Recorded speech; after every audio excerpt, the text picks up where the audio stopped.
Sorry about that, guys. My video, well, my phone decided it was going to let me know that it could optimize storage, even though it had plenty of room left. I don't really understand Apple. I don't like Apple, but I have one. So I guess that's my own fault. When did I get so down? Look at that. It's like, oh, sorry. Had to move my phone, and now I feel like I'm just at the very bottom of the screen. There we go, that's better. So we're going to get back into it. Let me summarize. They were trying to convince me that the Grand Lodge of British Columbia does allow women and recognize female Freemasonry, but at the very top of the page of the link that he sent me, it obviously says they do not. So let's move on. So let me reread you the quote and a little back there. One of the people trying to convince me that women can join mainstream Masonry sent me a link to a website which had this at the top of the page. The Grand Lodge of British Columbia does not recognize as regular Freemasonry any self-styled body that initiates women. That said, there are several organizations calling themselves Freemasonry that do initiate women, which in my opinion helped prove my point. I'm not sure what way that could be. Gosh, I need to zoom in some more. I'm not sure what way that could be taken, except that the Grand Lodge, of which he claims his lodge operates under, does not recognize self-styled Masonry or any Masonry that initiates women. However, they are recognizing that there are groups out there that do initiate women, but they, like us, do not recognize these lodges as Masonry. So if you call yourself Masonry, that does not make you a Freemason. Big surprise there. I'm an airplane. Oh, look at that. I still can't fly. So, I've lost my place. That's just great. Okay, here we go. Now let's move back for a second. So let's move back for a second onto the topic of fraternal correspondence. What those words mean is that one Grand Lodge recognizes another Grand Lodge, and then the subordinate lodges under them have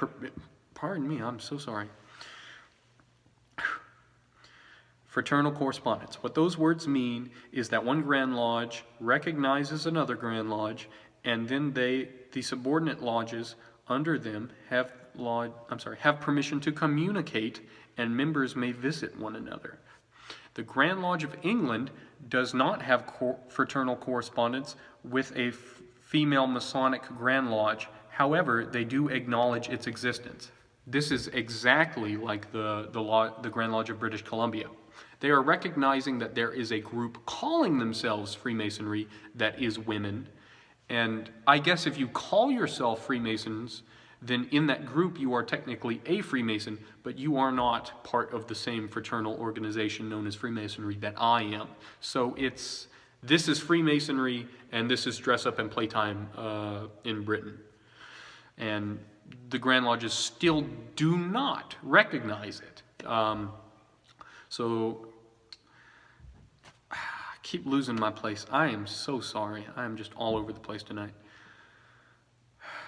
But like the Grand Lodge of British Columbia, they do not seem to recognize it as a Masonic organization, simply as one that calls itself a Masonic organization. In my opinion, co-Masonry is irregular, which we already discussed, does not mean that it is actual Masonry. And the Grand Lodge of Female Freemasons, or whatever they call themselves, would be clandestine, which means, put quite simply, they operate with a non-legally constituted Masonic charter, non-legally constituted Masonic charter,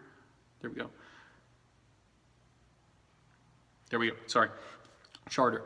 Lodges must be chartered by an actual legally constituted Masonic Grand Lodge to form.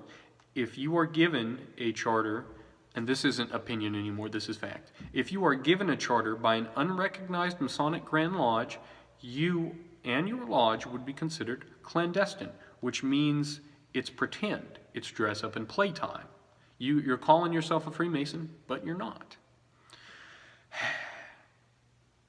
I can already feel the hate comments. So it's dress up and playtime, put quite simply. Clandestine and irregular and co-Masons. It's not Masonry. I know that there's some Spanish Masonic organization, or it's French, and the Masonic Roundtable, unfortunately, lost a lot of people's respect when they had an interview. Dang it, my phone keeps popping stuff up. They lost a lot of interest when they had a meeting with a woman that was a member of this, and they actually conversed upon the topics of Masonry with her, and that really just lost me and seemed like a lot of other people when they recognized her as Masonry. And even though they said that she's not a member of a regular lodge, they didn't seem to grasp that this doesn't mean that they're actual Masons. Now, I'm not disparaging the members of the Round Table or the Masonic Round Table podcast. I rather enjoy it. I just don't listen to it anymore because it's obviously just not as well informed as I had thought, unfortunately. I know that they are well informed. They're smart guys. They've done a lot in Masonry, but their podcast is, well, it's good. I enjoy it. I just don't listen anymore because of that one channel. I guess that's petty of me, of that one episode. But, you shouldn't have done it, is my point. And a lot of other people have made that point that I've seen online and just all around. So it means it's pretend. There are places around the world that allow women to join, but they are all considered by my Grand Lodge and the Grand Lodges that we have fraternal correspondence with to be irregular. Big surprise. The Grand Lodge of England recently put out something on their website in attempt to avoid provoking any potential lawsuits that pretty much boiled down to this. If you were born a male and you are a male if you were born a male and are still a male, you may be eligible to join Masonry. If you were born a male, did your 3 degrees, and then have had a gender reassignment surgery, that reassignment surgery is not grounds to expel a member. If a person was born a female and transitioned to a male, that seemed to be left a little vague. I didn't seem to really get that they were what they were trying to say about that topic, but not sure what their opinion. Not sure what their opinion was on that, but what needs to be said about this is this is England rules. We, in other countries, our states are not controlled or overseen by the UGLE, the United Grand Lodge of England. Not in any way. It's the mother lodge, but we don't have charters under them. We're not overseen by them. I don't think any country is. We all have our own Grand Lodges, and the subordinate lodges are governed by those Grand Lodges. The Grand Lodge of England can say whatever they want, but that doesn't affect us. So don't be worried that a transgendered woman is going to walk into your lodge and say, hey, I want to sit in. I've done my 3 degrees. I was a man, now I'm a woman. You can still say, I respect that you've done your 3 degrees, but here in this state, we cannot allow you, as now being considered legally a woman, to enter this lodge. And I'm not saying one way or the other whether I or whether Masonry would support such an operation. It doesn't matter. That's not what we're talking about. I don't mind, talking about this, but what I would mind is if I said, oh, it's fine that that they've transitioned and they are a woman now, or oh, they're a male now. I'm simply here to say that England is saying if you have transitioned to female after your 3 degrees, this is not grounds for expulsion from the fraternity. However, it did seem like it was to your own lodges. You could do what you wanted. You could kick them out if you wanted to, but you probably should not because it could lead to a lawsuit. So don't worry, brothers, and if a woman comes to your lodge and asks you to enter the meeting, of course I would thank her for coming and politely inform her that we are about to have a private meeting, and as it is a private meeting, it will not be open to the public. But if you're hungry and you would like to come to dinner, then that would be fine sometime. You're more than welcome to.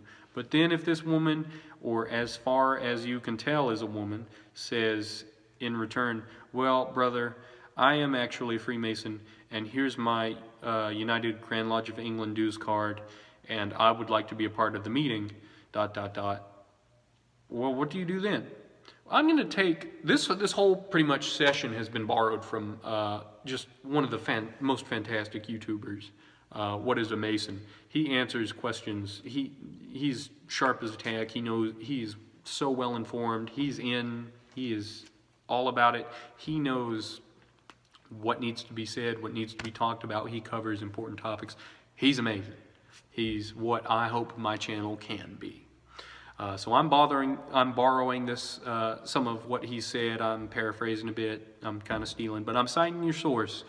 Big fan, love you. You are fantastic, brother. So what do you need to do when a woman says she would like to sit in? You should politely inform this man, or as they prefer to be known, a woman. And if they are legally considered a woman, I suppose that would make them a woman legally.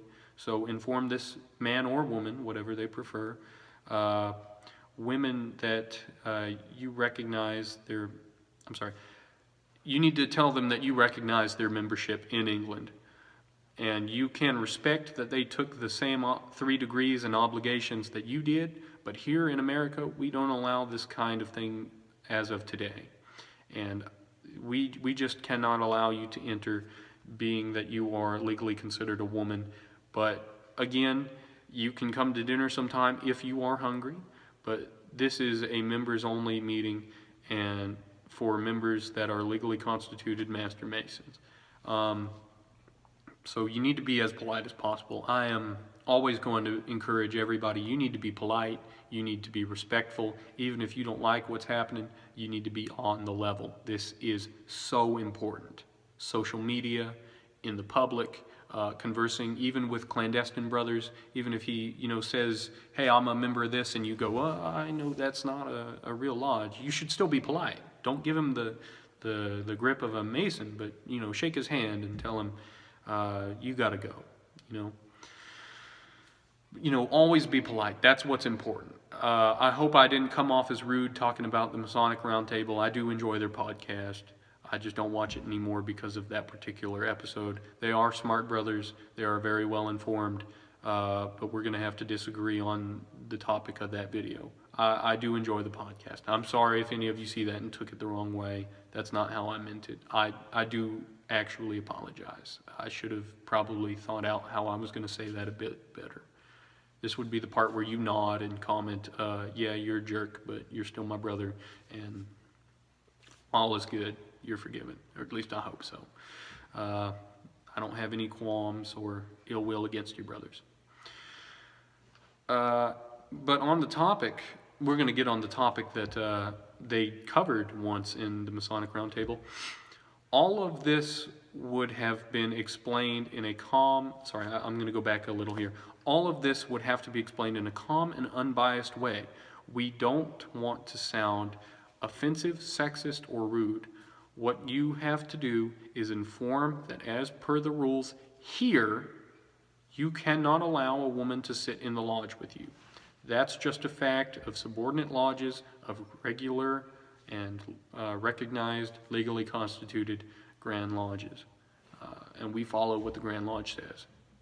We follow what our Grand Lodge says. But if other Grand Lodges follow what they're supposed to be doing, we recognize those Grand Lodges too. That's what fraternal correspondence is all about. So the Swedish Rite is actually a really interesting topic that I am so interested in. I really want to go to Norway and do it one day. Of course, I'm going to have to stay there for a while, but goodness, it sounds interesting. they covered this on the Masonic Roundtable. Loved this presentation. They had a Swedish Rite member talk about it. I'm going to make it real simple.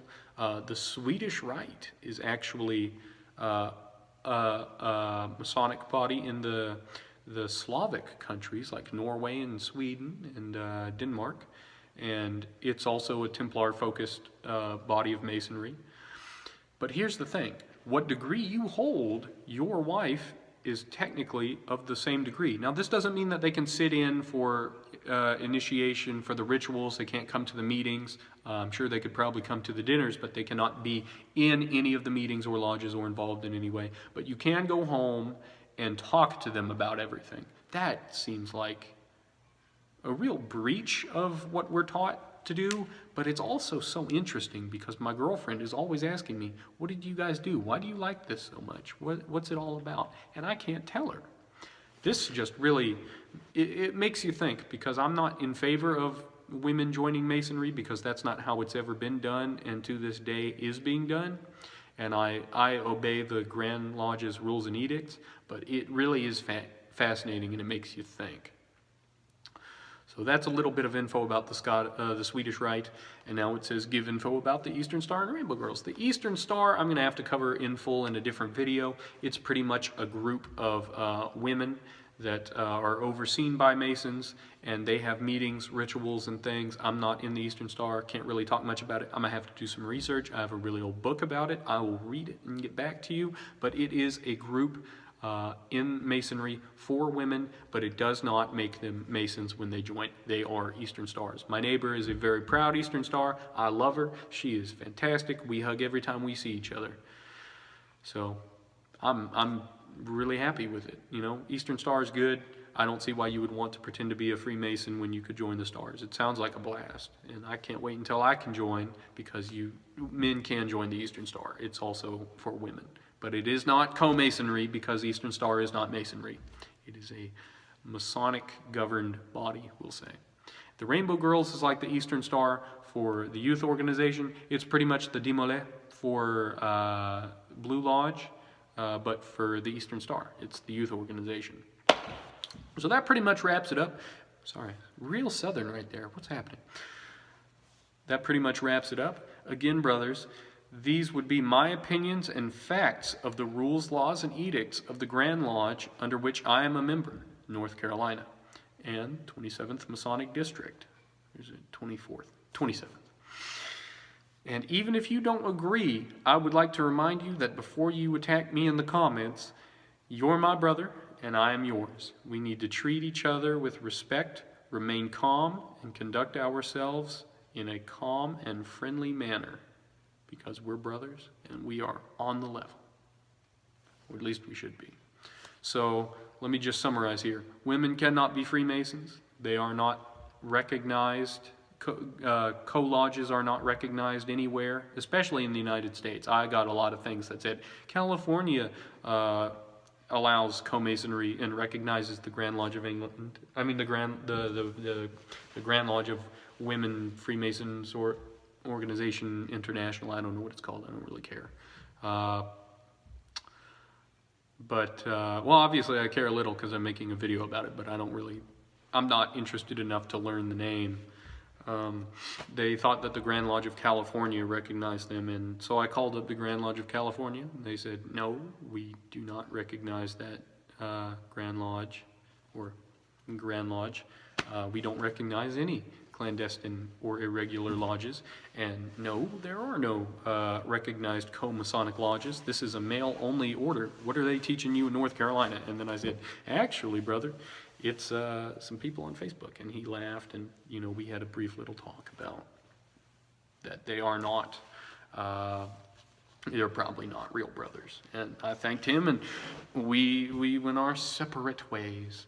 So that's, it's been a long video. It's been a pretty long video. Sorry I'm a slow reader. I tried to do my best. I tried to prepare a script. Oh, there's actually a little more.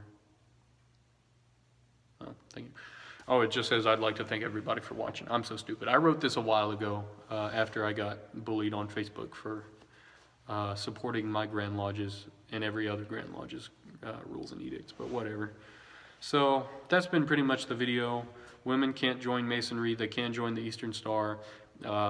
You have to be related to a Mason in some way. I don't remember the specifics of that to join the Eastern Star, but I think the Eastern Star is a fantastic thing. It sounds like a lot of fun from what I've heard.